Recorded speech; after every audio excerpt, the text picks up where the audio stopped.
The Intelligent Investor, the definitive book on value investing by Benjamin Graham. I'm going to read the preface by Warren E. Buffett.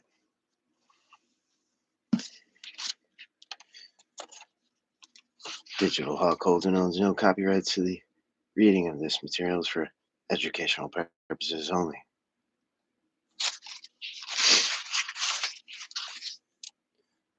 Preface to the fourth edition by Warren E. Buffett.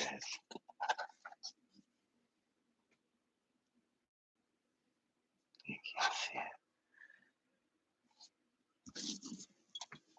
it. Preface by Warren E. Buffett. I read the first edition of this book early in 1950 when I was 19.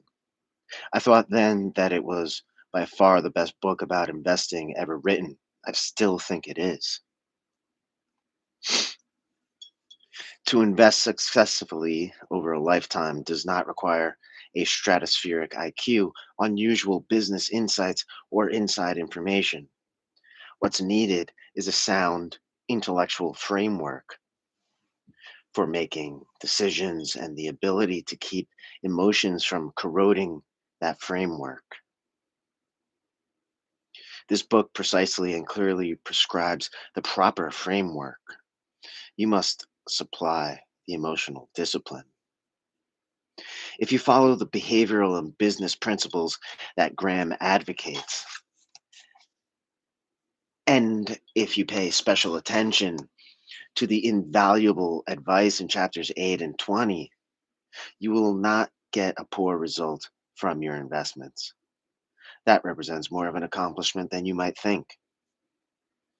Whether you achieve outstanding results will depend on the effort and intellect you apply to your investments, as well as on the amplitudes of stock market folly that prevail during your investing career. The sillier the market's behavior, the greater the opportunity for the business like investor. Follow Graham, and you will profit from folly rather than participate in it. To me, Ben Graham was far more than an author or a teacher, more than any other man except my father. He influenced my life. Shortly after Ben's death in 1976, I wrote the following short remembrance about him in the Financial Analyst's Journal. As you read the book, I believe you'll perceive some of the qualities I mentioned in this tribute, written by Warren E. Buffett.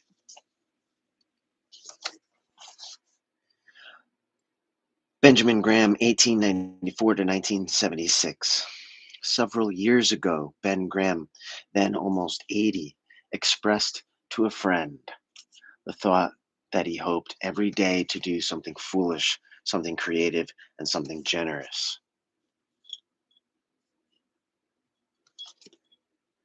The inclusion of that first whimsical goal reflected his knack for packaging ideas in a form that avoided any overtones of sermonizing or self importance.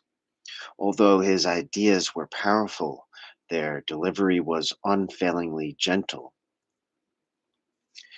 Readers of the magazine need no elaboration of his achievements as measured by the standard of creativity.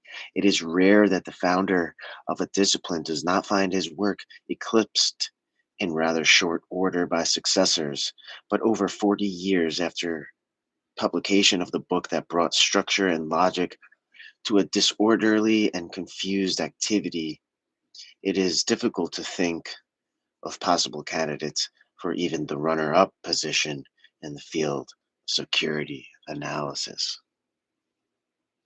In an area where much looks foolish within weeks or months after publication, Ben's principles have remained sound, their value often enhanced and better understood in the wake of financial storms that demolish flimsier intellectual structures.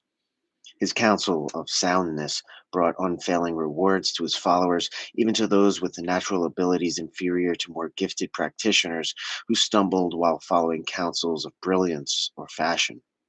A remarkable aspect of Ben's dominance of his professional field, was that he achieved it without that narrowness of mental activity that concentrates all effort on a single end. It was rather the incidental byproduct of an intellect whose breadth almost exceeded definition. Certainly, I have never met anyone with a mind of similar scope, virtually total recall, unending fascination with new knowledge, and an ability to recast it in a form applicable to seemingly unrelated problems, made exposure to his thinking in any field a delight.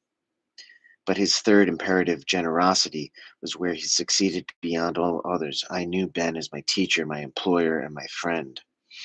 In each relationship, just as with all his students, employees, and friends, there was an absolutely open ended, no scores kept generosity of ideas, time, and spirit. If clarity of thinking was required, there was no better place to go. And if encouragement or counsel was needed, Ben was there. Walter Lippmann spoke of men who plant trees that other men will sit under. Ben Graham was such a man. Warren Buffett wrote that about Benjamin Graham, financial analyst. Okay.